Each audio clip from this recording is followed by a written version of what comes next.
안녕하십니까 수험생 여러분. 여러분의 손해평가사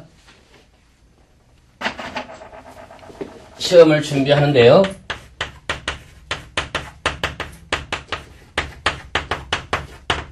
제1차에서 현재까지는 3과목이죠. 그래, 첫 번째 과목이 상법 중 보험편, 그 다음에 제2과목이 농업재보험법, 그 다음에 시행령, 그 다음에 손해평가 요령 이것이고요. 제3과목이 재배학 및 원예작물학인데 여러분들의 이 과목을 맡게 될 이종길 교수입니다. 반갑습니다. 여러분들이 처음 이 시험을 지금 준비하시는 분도 계시고 이전에 또 준비하셨던 분도 계실 것으로 생각이 됩니다. 네, 여러분들이 이제 결론이 난 것처럼 어쨌든 이 과목은 그렇게 어려운 과목이 아니었다라고 분명히 이제 판단이 됐고요. 그럼 지금 2회가 되는 거니까 이렇게 계속해서 어려워질 거냐, 3회, 4회 이렇게 어려워질 거냐 하는 문제 아닙니까? 그런데 역시 법이 크게 변화되지 않는 한 역시 그 정도의 수준, 법의 양이 많지 않기 때문에 그 정도의 수준에서 충분히 여러분들이 만점까지는 아닐자 할지라도 고득점할 수 있는 과목이고요. 최소한 우리가 제1차 2과목 농업재보험법령에서 80점 정도의 순으로 생각한다면, 그런 정도로 생각하신다면 아마 그 정도는 무난하게 획득할 수 있을 것이다. 물론 전제가 있죠. 다른 과목도 마찬가지지만 여러분들이 열심히 동영상도 보시고 또 기본 교재도 보시고 문제도 이렇게 잘 반복해서 보시는 걸 전제로 해서 그런 겁니다만, 어쨌거나 다른 과목에 비해서는 조금은 그래도 접근하기 쉬운 과목이다 이렇게 하시고 항상 자신감 가지시고 준비하시면 될 것 같습니다. 자, 보시면은 지금 제 1장의 농업재보험법. 자, 우리가 농업이라고 했는데요. 그쵸?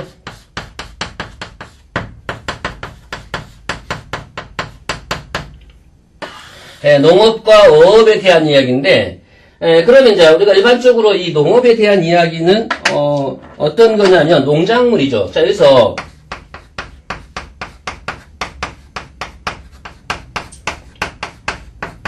약간 쉬운 문제이긴 하지만 농산물이라고 하는 거하고 농작물은 다른 개념이다 라고 생각을 하셔야 돼요. 여러분, 우리가 일상적인 생활에서는 농작물, 농산물 해도 어떤 의미를 전달하거나 의사를 전달하거나 큰 어려움은 없지만 이 시험을 대비할 때는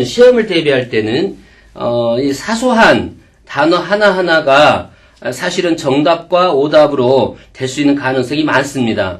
왜 이런 말씀을 드리냐면, 더군다나 우리 농업재보험법령이 이렇게 분량이 많지가 않거든요. 그러면 시험이라고 하는 게 법령하고 시행령, 그 다음에 시행규칙이 있어야 되는데 현재까지는 시행규칙은 나와 있지는 않고요. 행정고시나 이런 건 있습니다만 아주 다 합해서 하더라도 여러분들이 현재 가지고 계시는 그 교재 정도의 분량이니까 굉장히 적은 양이잖아요.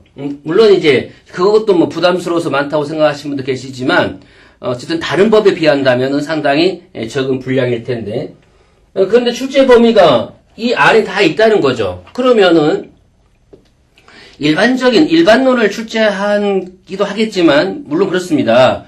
약 70%는 일반적인 이야기를 가지고 출제를 하겠지만 한 30% 정도는 좀 세세하고 세밀한 곳에서 낼 수밖에 없는 거죠. 왜냐하면 범위가 넓으면 일반적인 걸로 그렇게 채워도 큰 문제가 안 되는데, 만약에 범위가 좁은데 일반적인 걸로만 채우자면은 계속 문제가 중복되기도 하고, 그래서 아마 출제하는 데 어려움이 있을 거예요. 그러다 보니까 앞으로 중요한 대목에서는 제가 말씀드리겠습니다만은 이렇게 용어 자체가 같은 거하고 비슷한 것을 가지고 있을 때 비슷한 것을 쓰면 안 된다는 거죠. 그죠? 선택하는 것이니까. 그래서 공부를 하시다 보면은 농작물이나 농산물이나 별반 다를 게 없지 않느냐라고 생각할 때 그 점 좀 주의를 하셔야 됩니다. 그렇지 않다라는 거. 그 다음에 농작물, 임산물, 그렇죠?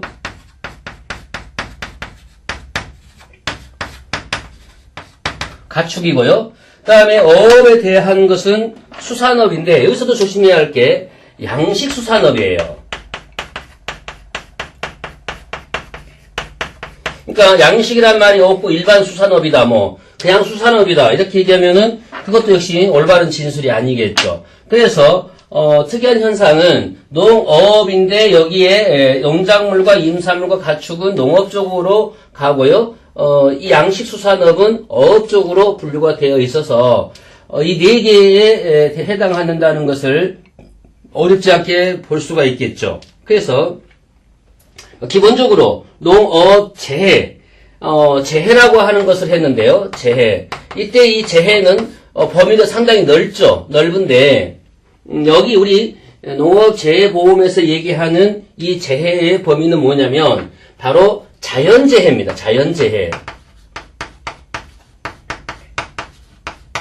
그렇죠? 뭐 일반 손해보험에서도 마찬가지로 뭐 지진이나 뭐 전쟁 이런 것들은 실질적으로 특약을 가입하지 않는 한 보상을 안 해주지 않습니까?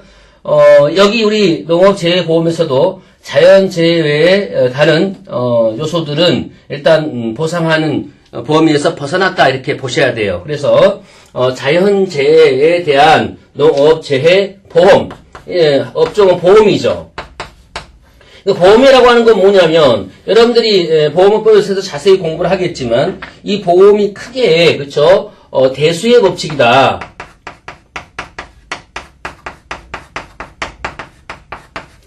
law of big number 또는 large number 이런 식으로 표현하는데 이 보험이라고 하는 게 대수의 법칙에 근거해서 만들어낸 것이고요.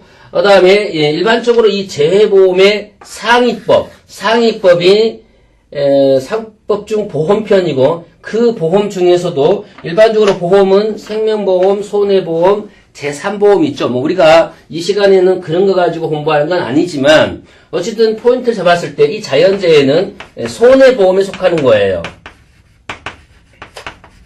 손해보험에 속하기 때문에 기본적으로 이 손해보험은 핵심이 뭐냐면 이득금지 원칙이죠. 그래서 수지상등이나 이득금지 원칙이다. 뭐 이런 여러 가지 요소가 있는데 어쨌든 이 재해보험을 왜 여러분에게 보험이라는 걸 강조를 하냐면 실질적으로 이 보험이라고 하는 건 계약자, 가입자가 보험에 가입하겠다는 의사 전달과 함께 그 다음에 보험회사가 그것을 승낙하는 즉 청약과 승낙이 있고 보험료를 납입을 하면 그때부터 계약이 시작되는 거거든요. 그러니까 이 재해보험은 자연재해가 아무리 크게 났다 하더라도 이 보험에 가입하지 않는 농가는 보상받지 못한다는 거예요.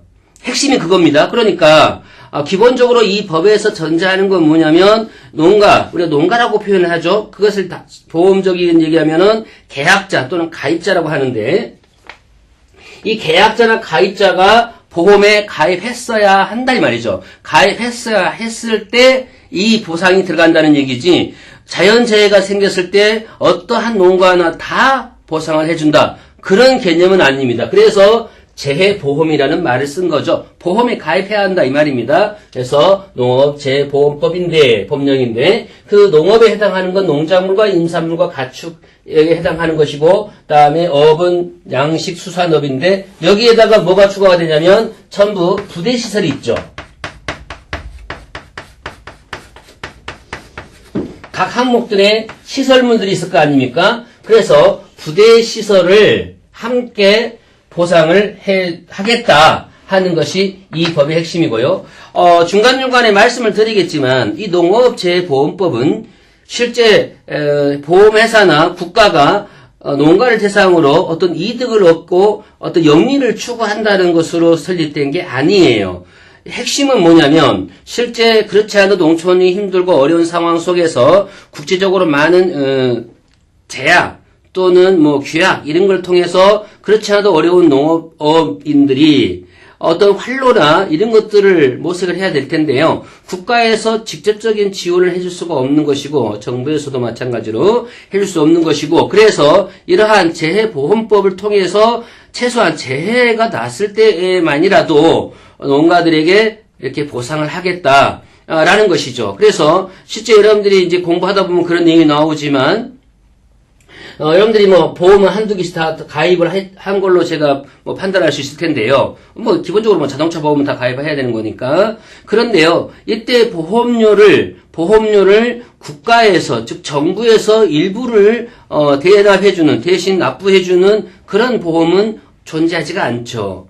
그런데 서두에서 말씀드렸지만 이것은 농업인을 보호하는 차원에서 이루어진 것이다 보니 실제 보험료 일부, 실제 일부라고 하면은 이제 공부하면 나오겠지만 국가 정부에서 전체 보험료의 50% 그리고 그렇게 지원을 받은 농가는 지방자치단체에서 20에서 30% 정도를 지원을 해서 실제 농업재해보험법에 가입하게 되면 농가에 부담할 수 있는 보험료는 총 보험료의 25%에서 약 30% 정도를 부담하게 됩니다.